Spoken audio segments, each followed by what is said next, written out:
Esta é a nossa escola, escola dominical. Esta é a nossa escola, uma escola sem igual. Uma escola sem igual, que faz bem a toda a gente. Quem não vem a essa escola, com certeza está doente. Com certeza está doente, ou estava trabalhando. Quem trabalha no domingo, o Senhor está roubando. O Senhor está roubando, o que chega atrasado, o seu nome fica ausente. Ele fica envergonhado, ele fica envergonhado por não saber a lição. Professor faz a pergunta, ele diz eu não sei não. Ele diz eu não sei não. Professor vai ensinar, ele senta no seu banco e começa a cochilar. E começa a cochilar, e não ouve o relatório. Com certeza ele pensa que essa escola é um dormitório. Vamos, pois, meus irmãos, viver como bons cristãos, combater a negligência e plantar consagração. Graça e paz a todos que nos acompanham aqui no canal Palavra Viva e Fiel. Vamos para a nossa 7ª lição do 4º trimestre de 2021, com o assunto Jesus multiplica pães e anda sobre as águas. Mateus capítulo 14 e 15. O textuário está em Mateus capítulo 14, versículo 18. Respondendo-lhe Pedro, disse: Se és tu, Senhor, manda-me ir ter contigo por sobre as águas. A nossa leitura bíblica está no Evangelho de Mateus, capítulo 14, versículos 13 a 16. A verdade prática nos diz que não há limites para a atuação do poder de Jesus na vida daquele que tem fé. Nossa introdução nos destaca que os capítulos 14 e 15 de Mateus trazem demonstrações poderosas do Messias. Quais são elas? As 2 multiplicações de pães e peixes, o andar sobre as águas e a libertação, à distância da filha da mulher cananeia. São ações poderosas, trazendo marcas sobrenaturais em Israel nunca antes vistas. Comecemos com as 2 multiplicações dos pães e peixes, relatado em Mateus capítulo 14, versículos 13 a 21, Mateus capítulo 15, versículos 29 a 39. Quando acontece essa primeira multiplicação, Jesus havia se retirado para um local deserto, pois desejava ficar só. Isso acontecia porque as multidões o imprensavam, as multidões iam atrás dele pelos milagres, pela palavra. Então havia momentos que ele queria ficar sozinho com Deus, sozinho com o Pai Celestial. E Jesus, numa dessas suas retiradas, quando ele retorna, desembarca, ele é recebido por uma numerosa multidão que já tinha contornado a pé o curso das águas. Lembrando que eles estão ali no Mar da Galileia, que é um grande lago. Então, Jesus foi de uma ponta a outra e a multidão veio contornando. Veja só, quanta ansiedade por eles buscarem a Jesus. Será que nós temos essa mesma vontade de buscar a Jesus? Na primeira multiplicação, Mateus estima que havia cerca de 5.000 pessoas e na segunda cerca de 4.000. Isso revela o detalhe de que esses números excluíam as mulheres e crianças que estavam presentes. Então, havia bem mais gente do que isso. Se fosse apenas esse, já seria um milagre de qualquer maneira, mas havia mais pessoas. A fama de Jesus como Messias tinha se espalhado, as multidões estavam sedentas para ouvi-lo e esperançosas para serem curadas de suas enfermidades. Ainda hoje é assim. As pessoas, elas vêm a Deus porque elas querem uma solução para o seu problema. Elas estão aflitas, elas estão desesperançadas, procurando uma resposta para a sua vida. E nós, cristãos, que temos Jesus, nós temos que levar Jesus a essas pessoas. Veja também outra situação interessante que, embora desejasse ficar só naquele momento, Jesus não despede a multidão. Ele não faz isso. Ele se compadece daquelas pessoas e começa a curar os seus doentes. Assim também nós precisamos ter compaixão das multidões ao nosso redor, porque há muitas pessoas precisando mesmo de uma resposta, de uma saída. E nós temos a solução para essas pessoas. Nós temos a vida de Deus em nossos corações e também podemos fazer isso. Podemos também mostrar a eles Cristo como a solução. Aqueles que colocam sua esperança em Jesus jamais serão desprezados. Jesus sempre tem tempo para nós e com amor supre as nossas necessidades. Então nós devemos também fazer isso, nós não devemos mandar as pessoas embora, não devemos mandar as pessoas de mãos abanando, mas dar a elas a resposta que precisam através do Senhor Jesus Cristo. Então é possível nós fazermos isso se tivermos realmente o poder, a graça de Deus em nossas vidas. Vamos também aqui para o nosso segundo item, falando sobre a primeira multiplicação.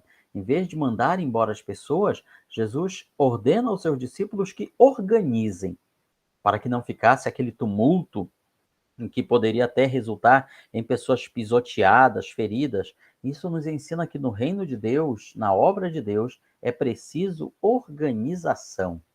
Portanto, essa primeira multiplicação, ela tem esse ponto tão importante. É o único milagre realizado por Jesus que é registrado em todos os 4 evangelhos. A primeira multiplicação dos pães e dos peixes foi realizada dentro do território de Israel, em local desértico, para onde Jesus tinha ido para ficar a só com os seus discípulos. O público que a presenciou era integrado predominantemente por judeus. Então, nós vemos aqui que este milagre, ele marcou algo muito especial, porque teve a ver com a própria nutrição das pessoas. Dessa forma, ao entardecer, os discípulos ficaram preocupados, pediram que Jesus despedisse a multidão naquele momento, pois já era tarde, já estava anoitecendo. E Jesus lança-lhes o desafio: não precisam se retirar, dai-lhes vós mesmos de comer. Veja só que interessante. Assim também Deus nos ordena hoje para nós não mandarmos embora as pessoas, mas darmos a elas o alimento físico e espiritual que elas tanto necessitam, para que assim elas sejam também abençoadas. É isso que Deus quer que façamos nos dias de hoje. E nós temos como fazer, porque temos Cristo em nossa vida, temos Cristo em nossos corações. Continuando aqui, nós temos também outro ponto importante, que os discípulos já haviam se mobilizado para juntar o que conseguissem de alimento, mas conseguiram apenas 5 pães e 2 peixes, que eram o lanche, a merenda de um garoto que estava ali no meio da multidão. Era o suficiente para que Jesus, agradecendo e abençoando o alimento, operasse o milagre de alimentar aquela multidão. Veja que Jesus não reclama com o Pai Celestial, ele não exige, ele não determina, ele agradece. Às vezes temos tão pouco que a nossa tendência é de reclamar com Deus, mas Jesus nos ensina a agradecer, ainda que tenhamos pouco.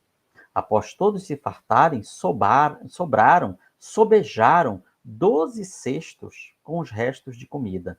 Ou seja, as pessoas comeram até se fartar. Era o equivalente a um para cada apóstolo, em contraste com os 5 pães e 2 peixes apresentados como ofertas. Qual o princípio, a lição que temos aqui? Quem supre os outros e a obra de Cristo também será suprido abundantemente. Nada do que nós fizermos para Deus e para o seu reino ficará esquecido. Tudo aquilo que nós contribuirmos com o nosso tempo, com os nossos talentos, com o nosso dinheiro, com os nossos recursos, de alguma maneira que realmente fizermos para Deus, com amor e devoção, certamente Ele nos recompensará. Para que estejamos aos seus pés ouvindo a sua palavra, Ele cuida de nós, nos sacia e ao final transbordam as suas bênçãos. Portanto, a lição desta primeira multiplicação foi algo que impactou aquelas pessoas.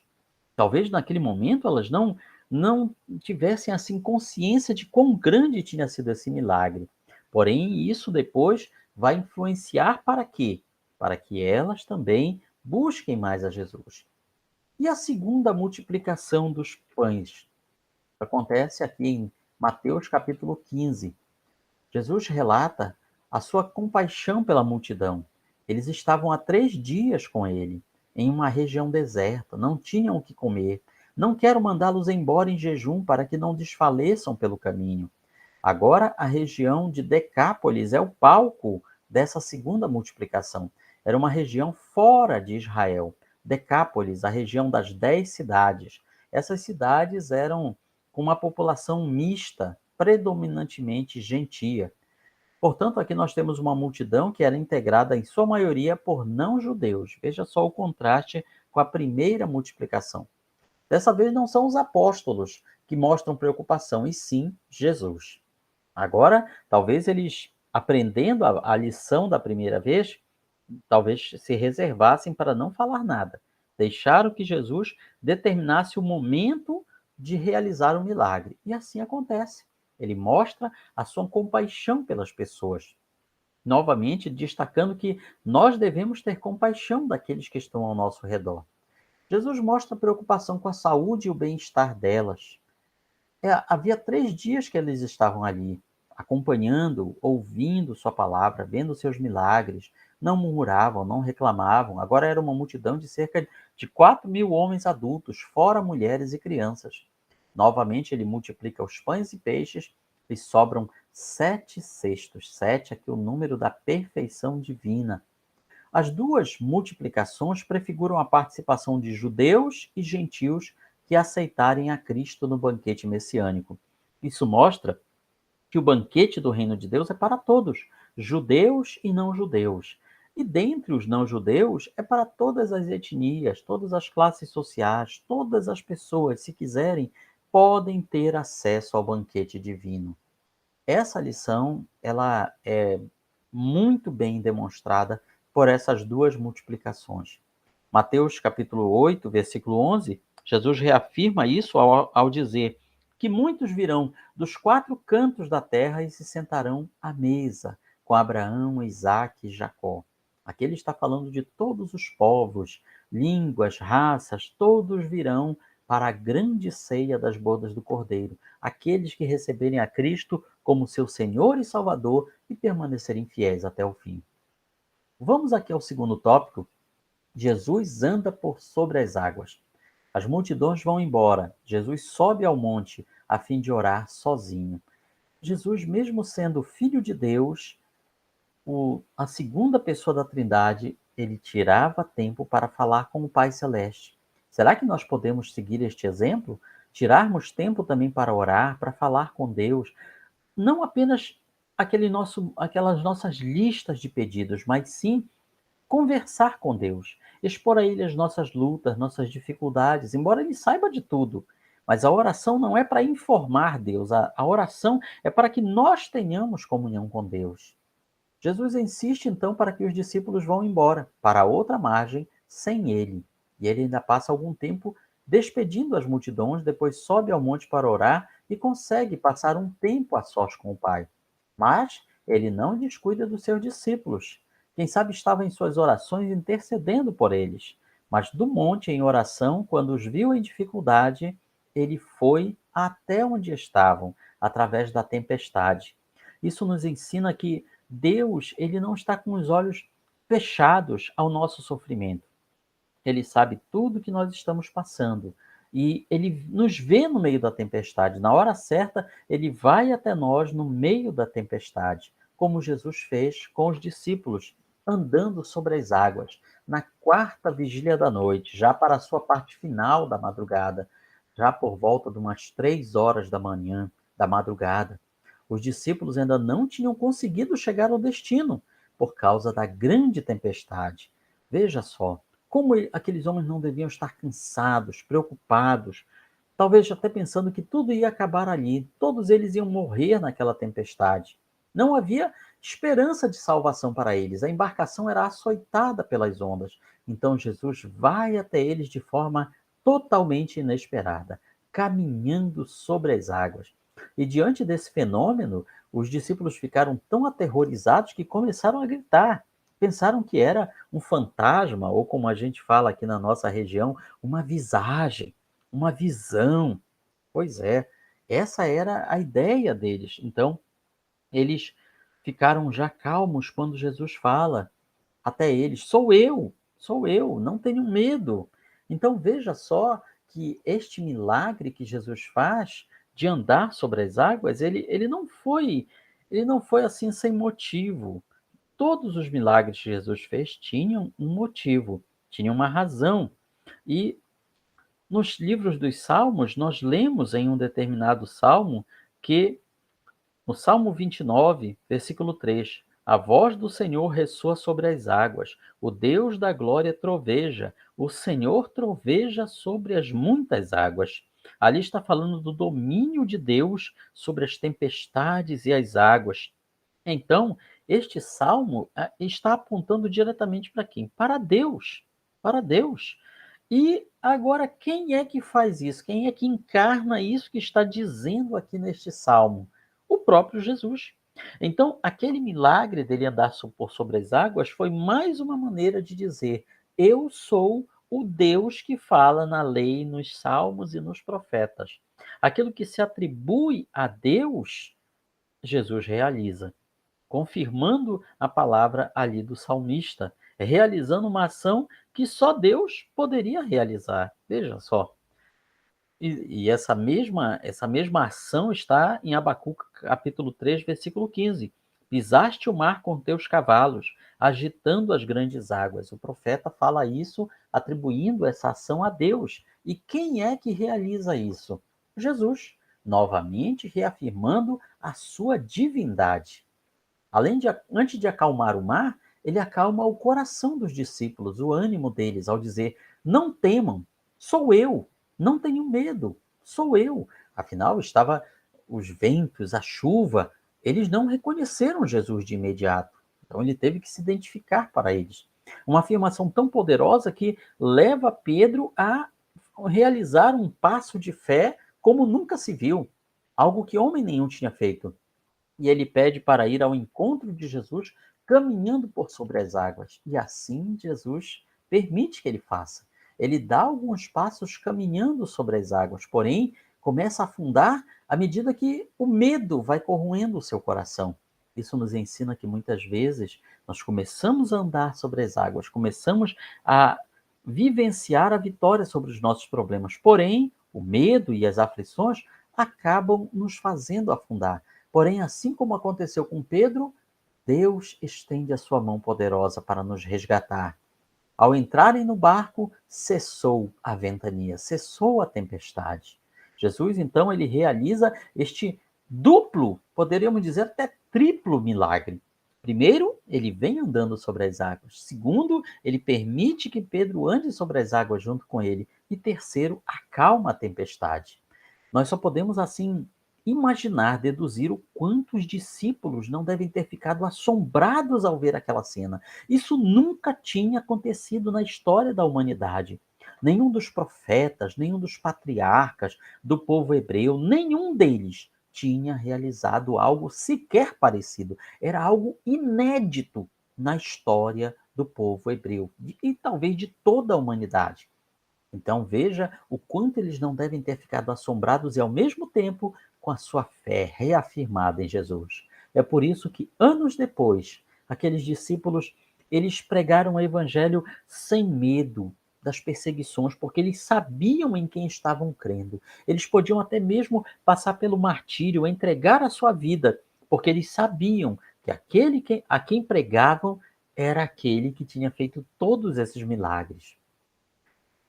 E essa admiração dos discípulos é mencionada aqui no item 3. Os que estavam no barco o adoraram, dizendo: verdadeiramente és filho de Deus. Existem algumas versões bíblicas que está escrito aqui: os que estavam no barco o reverenciaram. Mas não, a palavra aqui, traduzida do grego, aplicada a Deus, significa adorar, algo que é feito somente a Deus. Então, eles aplicaram a Jesus um tratamento que só era dado a Deus. Verdadeiramente és filho de Deus. Ou, em outras traduções, és o filho de Deus. Tu não és simplesmente um ser humano comum. Tu és Deus. Então, aos poucos, os discípulos foram conhecendo a extensão do poder de Jesus. Isso já tinha acontecido um pouco antes. Ele já tinha acalmado uma tempestade antes. Está lá em Mateus capítulo 8, versículos 23 a 27, quando ele dormia na popa do barco, na ré do barco, e foi acordado pelos discípulos, repreende os ventos e o mar. E eles perguntam: quem é este que até os ventos e o mar lhe obedecem? Então agora Jesus mostra mais ainda o seu poder com a multiplicação dos pães e peixes e o seu andar sobre as águas. Se em Mateus 8:27 os discípulos queriam saber quem Jesus era, porque ele fez o vento e o mar lhe obedecerem, agora, ao andar sobre as águas, eles já dizem quem ele é. Eles reconhecem, tu és o Filho de Deus. Antes eles perguntavam, quem é este? Agora eles dizem, este é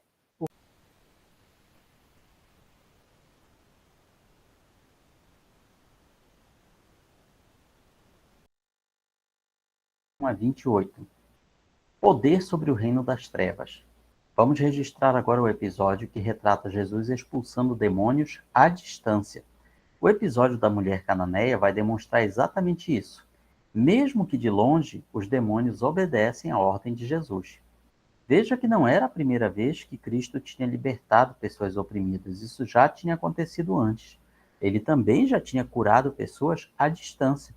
Para os discípulos, o reino dos céus, que estava sendo estabelecido por Jesus, tinha poder sobre as doenças físicas e até sobre a morte. É um reino que aponta para uma vida com saúde plena e ressurreta na eternidade. Um reino do Filho do Homem com a humanidade que crê. Mas agora, vamos nos deter sobre esta mulher. Ela pedia alívio para o seu sofrimento, pois sua filha estava endemoniada, estava possessa por espíritos malignos. E Jesus não respondeu inicialmente a ela. Não ligou, não deu atenção. E os seus discípulos, aproximando-se, rogaram: despede-a, mande-a embora. Ela está vindo clamando atrás de nós. Ela não desistiu facilmente.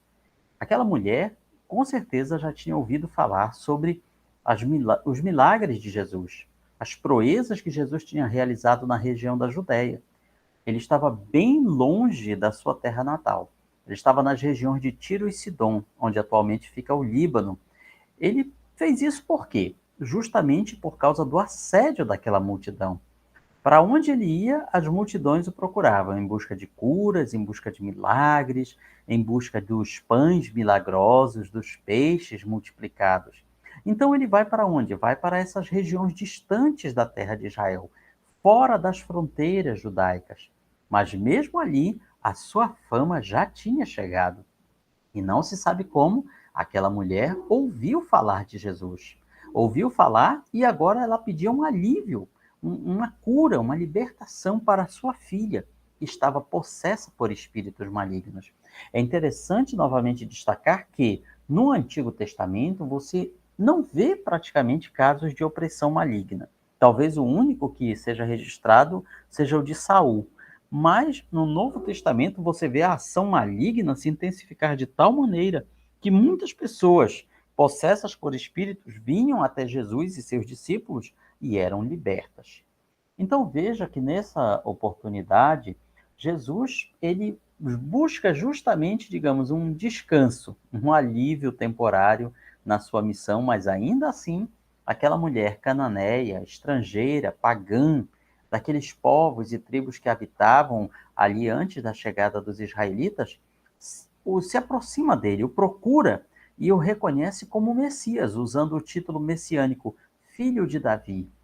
Pedia compaixão pela sua filha. Então, o que acontece?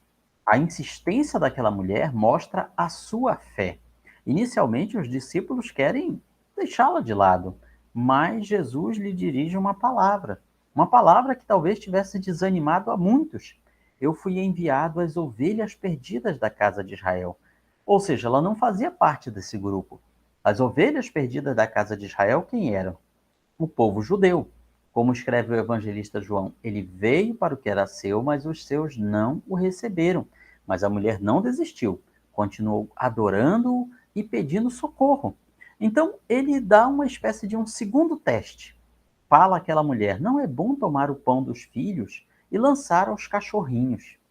A figura do cão, do cachorro, naquela época não tinha nada a ver com o melhor amigo do homem, como temos hoje em dia. Não. Naquele tempo, entre os judeus, o cachorro, o cão, ele era uma espécie de maneira, uma gíria para se referir a quem? Aos pagãos, aos gentios, aos povos que não faziam parte do povo de Israel. Então, quando Jesus fala essa palavra, ela está dizendo: os filhos, quem são? É o povo judeu. Eles estão recebendo o alimento, recebendo o pão. Eu não posso tirar isso deles e dar para aqueles que não são judeus, para aqueles que são pagãos, gentios.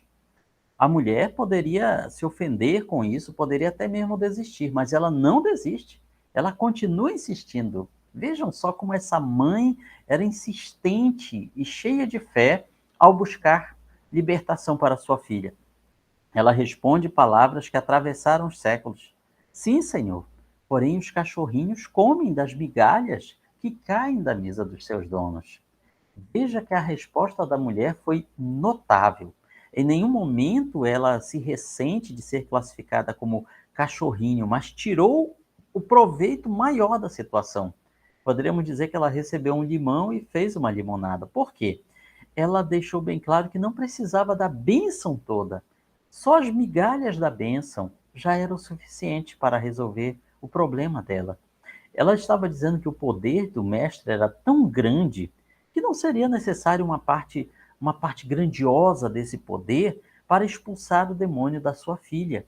Então Jesus elogia aquela mulher, dizendo: grande é a tua fé, faça-se contigo como queres. E desde aquele momento sua filha ficou curada, sua filha ficou sã. Essa mulher anônima é um exemplo de fé, de coragem e de insistência. Que seja o exemplo para que hoje muitos pais e mães também insistam aos pés de Cristo pela libertação dos seus filhos. Sim, pois existem muitos filhos que estão oprimidos também pelo poder do maligno. Mas se formos insistentes e cheios de fé como esta mulher, nós poderemos também ter a resposta das nossas orações. Conclui o nosso comentarista com a aplicação pessoal: multiplicar pães e peixes, andar sobre o mar, libertar à distância uma endemoniada, são sinais de que Jesus é o Filho de Deus e tem poder ilimitado sobre toda a criação, incluindo forças da natureza, pessoas e potestades. Então, este é um breve resumo da nossa lição e na sua escola bíblica dominical você vai aprender muito mais. Visite a nossa página palavravivaefiel.blogspot.com, onde você poderá baixar gratuitamente esta e muitas outras lições da Escola Bíblica Dominical. Deus abençoe a sua vida.